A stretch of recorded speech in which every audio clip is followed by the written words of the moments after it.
Dicen que el amor verdadero puede conquistar cualquier cosa, pero ¿qué pasa cuando ese amor debe enfrentar la muerte misma? Esta es la historia de Isidore e Ida Strauss, una pareja que eligió morir juntos antes que vivir separados, y de cómo su destino se entrelazó con una de las tragedias más misteriosas de la historia marítima. Porque detrás del hundimiento del Titanic no solo hay una tragedia oceánica, sino secretos financieros, teorías de conspiración y decisiones empresariales que cambiarían el mundo para siempre. Si creciste escuchando historias sobre el Titanic, probablemente conoces la versión oficial que todos hemos escuchado 1000 veces. Un barco gigantesco e insumergible, un iceberg traicionero, una noche fría de abril de 1912. Pero hay algo que todavía duele profundamente, algo que ni siquiera los libros de historia más detallados pueden explicar completamente. Hay nombres que fueron borrados deliberadamente de los registros, fortunas que se perdieron de manera extremadamente conveniente y pasajeros extremadamente poderosos que misteriosamente cancelaron sus viajes en el último momento sin explicación satisfactoria. Bienvenidos a la deslumbrante y terrible historia de lo que realmente pasó aquella noche fatídica de abril, cuando el barco más lujoso del mundo se convirtió en la tumba acuática de más de 1500 almas completamente inocentes. Para entender verdaderamente lo que pasó con el Titanic y por qué esta tragedia sigue generando teorías conspirativas más de un siglo después, necesitamos transportarnos mentalmente a principios del siglo XX, cuando Estados Unidos vivía una transformación económica y cultural sin precedentes que definiría su papel como la nueva superpotencia mundial indiscutible. No era simplemente crecimiento económico rutinario, era una revolución completa de poder político, ambición tecnológica desmedida y dominación cultural que cambiaría las reglas del juego global para siempre. Estados Unidos acababa de emerger como potencia mundial indiscutible después de décadas de expansión territorial sistemática y desarrollo industrial absolutamente sin precedentes. Pero sus líderes empresariales visionarios y políticos ambiciosos no se conformaban con solo crecer económicamente dentro de sus fronteras nacionales. Querían demostrarle al mundo entero de manera categórica que podían liderar y superar a Europa en absolutamente todos los frentes imaginables, desde la tecnología más avanzada hasta las manifestaciones culturales más sofisticadas. Cada innovación tecnológica revolucionaria, cada rascacielos imponente construido en Manhattan, cada nuevo desarrollo industrial impresionante, se convertía automáticamente en una declaración de guerra silenciosa, pero extremadamente efectiva contra las potencias europeas establecidas que habían dominado el mundo durante siglos enteros. Era una competencia feroz e implacable por demostrar superioridad no solamente económica, sino también cultural, tecnológica e incluso moral. La revolución industrial había transformado no solamente la industria estadounidense y sus métodos de producción masiva, sino también su manera fundamental de ver el mundo y su lugar privilegiado en él. El país se perfilaba agresivamente como el nuevo líder global, absolutamente indiscutible, completamente listo para competir ferozmente no solo en la guerra y la diplomacia internacional compleja, sino en la arquitectura monumental, la economía global, la industria pesada, el transporte revolucionario y hasta el entretenimiento masivo. Era una época de ambición completamente desmedida, donde cada estadounidense exitoso se sentía personalmente obligado a superar no solo a sus competidores nacionales directos, sino a todo lo que las potencias europeas habían logrado construir y perfeccionar durante siglos de dominación mundial prácticamente incuestionable. Esta mentalidad competitiva se extendía desde los grandes empresarios multimillonarios hasta los inventores más modestos trabajando en sus talleres. Dentro de todas estas competencias feroces por demostrar supremacía tecnológica y cultural, surgió un frente bastante específico y absolutamente fascinante que capturaría la imaginación del mundo entero durante décadas: el negocio extremadamente lucrativo de los viajes transatlánticos de lujo extremo. En esta época histórica crucial, los vuelos comerciales como los conocemos hoy seguían siendo únicamente una idea futurista en las mentes de inventores visionarios como los hermanos Wright. Los barcos transatlánticos gigantescos y los trenes de larga distancia dominaban completamente el panorama del transporte para trayectos extensos, convirtiendo efectivamente a los barcos de pasajeros en el medio de transporte más utilizado, respetado y lucrativo tanto por las clases altas extremadamente adineradas como por las familias trabajadoras que buscaban desesperadamente nuevas oportunidades económicas en América, la tierra prometida de las oportunidades infinitas. Los viajes regulares de Europa hacia América se habían vuelto no solo extremadamente populares entre todas las clases sociales, sino también increíblemente lucrativos para las compañías navieras establecidas y estratégicamente importantes para el comercio internacional, que conectaba ambos continentes de manera vital. Esta demanda creciente y aparentemente sostenida desencadenó una competencia absolutamente feroz entre las principales potencias navales del mundo, especialmente entre Gran Bretaña, con su tradición marítima centenaria, y Estados Unidos, con su ambición empresarial prácticamente ilimitada. Los británicos, aprovechando inteligentemente su tradición marítima centenaria y su experiencia naval incomparable desarrollada durante siglos de dominación absoluta de los océanos mundiales, construían barcos de lujo extraordinario y velocidad impresionante como el famoso Lusitania y el legendario Mauretania, embarcaciones que establecían constantemente nuevos estándares de elegancia, comodidad y eficiencia en el transporte oceánico internacional. Pero aquí es exactamente donde aparece nuestro primer personaje absolutamente clave en esta historia fascinante, que cambiaría el curso de la historia marítima para siempre, John Pierpont Morgan, conocido universalmente como J.P. Morgan. Morgan no era simplemente un empresario exitoso, más en una época llena de grandes fortunas familiares. Era literalmente el hombre que controlaba prácticamente la economía estadounidense completa con sus decisiones financieras estratégicas y su influencia política sin precedentes en Washington. Cuando J.P. Morgan decidía invertir masivamente en algo, esa industria entera cambiaba para siempre de manera irreversible. Y cuando decidía retirar su apoyo financiero crucial, empresas completas podían colapsar en cuestión de días o semanas. Sus decisiones empresariales tenían el poder absoluto de crear o destruir industrias enteras, influir decisivamente en elecciones presidenciales importantes, determinar qué tecnologías se desarrollarían con financiamiento masivo y cuáles serían abandonadas completamente, e incluso afectar significativamente las relaciones diplomáticas entre Estados Unidos y otras potencias mundiales. Morgan era mucho más que un empresario tradicional. Era prácticamente un hacedor de reyes en el mundo financiero internacional. En respuesta directa y calculada a la dominación británica casi completa en el lucrativo negocio del transporte marítimo internacional, Morgan tomó una decisión empresarial que literalmente choqueó al mundo financiero global y envió ondas de alarma por toda Europa. Compró White Star Line, una de las compañías navieras británicas más prestigiosas, respetadas y técnicamente avanzadas del mundo entero. Esta no era simplemente una compra empresarial rutinaria de las muchas que Morgan realizaba regularmente para expandir su imperio. Era una declaración de guerra económica directa, abierta y desafiante contra el monopolio británico tradicionalmente incuestionable en los océanos del mundo. Era Morgan diciéndole al poderoso imperio británico y al mundo entero que Estados Unidos no solo competiría en los mares, sino que los dominaría completamente dentro de muy poco tiempo. Su objetivo estratégico era absolutamente claro y tremendamente ambicioso: dominar completamente las rutas comerciales más lucrativas y estratégicamente importantes del Atlántico Norte, ofreciendo embarcaciones revolucionarias y servicios de lujo que dejaran a toda la competencia europea establecida completamente en el olvido y la irrelevancia comercial total. Para lograr esta dominación total del transporte marítimo internacional, Morgan implementó una estrategia brillante, despiadada y sistemática. Formó un conglomerado masivo y poderoso, comprando metódicamente empresas navieras ya establecidas y exitosas, integrándolas estratégicamente a su corporación gigantesca, que crecía exponencialmente con cada adquisición, cuidadosamente planificada.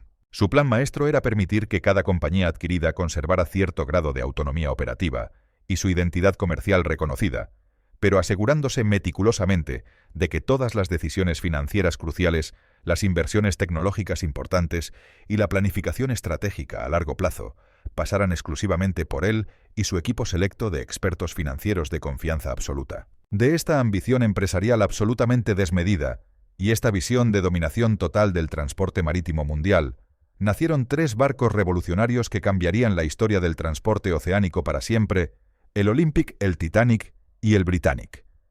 Estos no eran simplemente barcos de pasajeros como cualquier otro. Eran declaraciones monumentales de poder tecnológico estadounidense, demostraciones impresionantes de ingeniería avanzada y símbolos vivientes de que Estados Unidos había decidido superar definitivamente cualquier cosa que Europa hubiera construido durante siglos. El Olympic se construyó primero siguiendo los diseños más avanzados de la época, incorporando las últimas innovaciones en ingeniería naval, y rápidamente se convirtió en el barco de pasajeros más grande del mundo, volviéndose un éxito comercial absolutamente rotundo en las rutas transatlánticas más prestigiosas y lucrativas. Pero Morgan y sus ingenieros no se conformaban simplemente con el éxito. Querían la dominación total y la supremacía tecnológica indiscutible. Después de este primer triunfo comercial, construyeron el Titanic diseñado meticulosamente para ser aún más lujoso, tecnológicamente avanzado y comercialmente revolucionario que su hermano mayor exitoso. La idea fundamental era llevar toda la industria de los viajes marítimos de lujo a un nivel completamente superior, crear algo tan impresionante que ninguna potencia europea pudiera igualar jamás, ni siquiera remotamente. Pero aquí está el problema fundamental que nadie en la empresa quería admitir públicamente por todos sus lujos extraordinarios y su tecnología revolucionaria. El Titanic no contaba con las mejores medidas de seguridad posibles en caso de una emergencia marítima real y catastrófica. Cuando el Titanic fue meticulosamente construido en los astilleros más avanzados de la época, se le colocaron únicamente 20 botes salvavidas con capacidad combinada para aproximadamente 1.700 personas en condiciones ideales de evacuación. Pero aquí está el detalle absolutamente aterrador que revela la arrogancia criminal de sus constructores. El Titanic podía transportar cómodamente más de 2.200 pasajeros y tripulantes al mismo tiempo. Esto significa matemáticamente que más de 500 personas no tenían absolutamente ninguna posibilidad real de salvarse en caso de una tragedia marítima, sin importar qué tan eficiente fuera la evacuación o qué tan preparada estuviera la tripulación para manejar emergencias. Era una sentencia de muerte matemática incorporada directamente en el diseño del barco más lujoso del mundo. ¿Cómo es posible que ingenieros brillantes con décadas de experiencia, arquitectos navales respetados internacionalmente y empresarios multimillonarios con reputaciones impecables cometieran un error tan básico y mortalmente peligroso? La respuesta es tan simple como absolutamente perturbadora.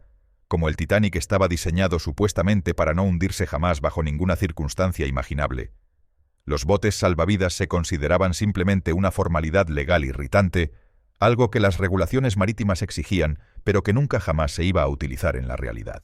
Esta arrogancia tecnológica casi increíble, esta confianza ciega en la ingeniería humana y esta subestimación completa de los peligros naturales del océano serían directamente responsables de la sentencia de muerte para más de 1.500 personas inocentes que confiaron sus vidas a la supuesta invencibilidad de la tecnología moderna. Cuando los periódicos más respetados anunciaron la llegada del Titanic en 1912, no exageraban al describirlo como algo nunca visto en la historia de la ingeniería naval.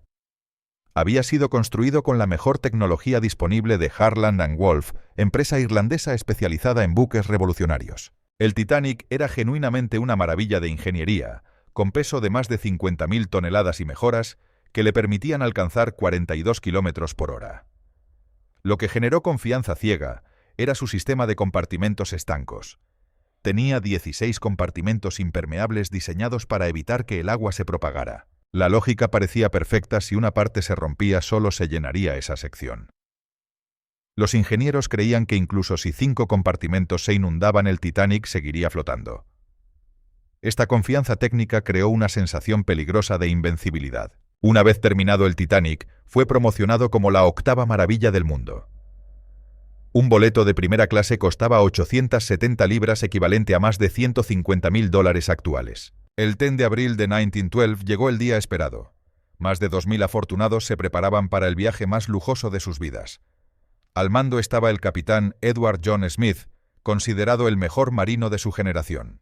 Pero aquí la historia toma su primer giro sospechoso. Dentro de los pasajeros estaba J.P. Morgan, el dueño del Titanic. Morgan había anunciado que viajaría en la inauguración de su propio barco. Pero entonces sucedió algo misterioso. A último minuto, Morgan canceló su viaje abruptamente. Su excusa oficial fue que necesitaba quedarse en Francia por negocios urgentes. ¿Te parece normal? El hombre más rico de Estados Unidos cancela su propio viaje inaugural. No todos los pasajeros eran empresarios sospechosos. Entre ellos estaban Isidore e Ida Strauss, que cambiarían cómo recordamos esta tragedia. Aunque viajaban en primera clase, eran inmigrantes alemanes de origen humilde. Isidore había emigrado joven, llegando sin dinero pero con determinación. Se convirtió en dueño de la famosa cadena Macy's.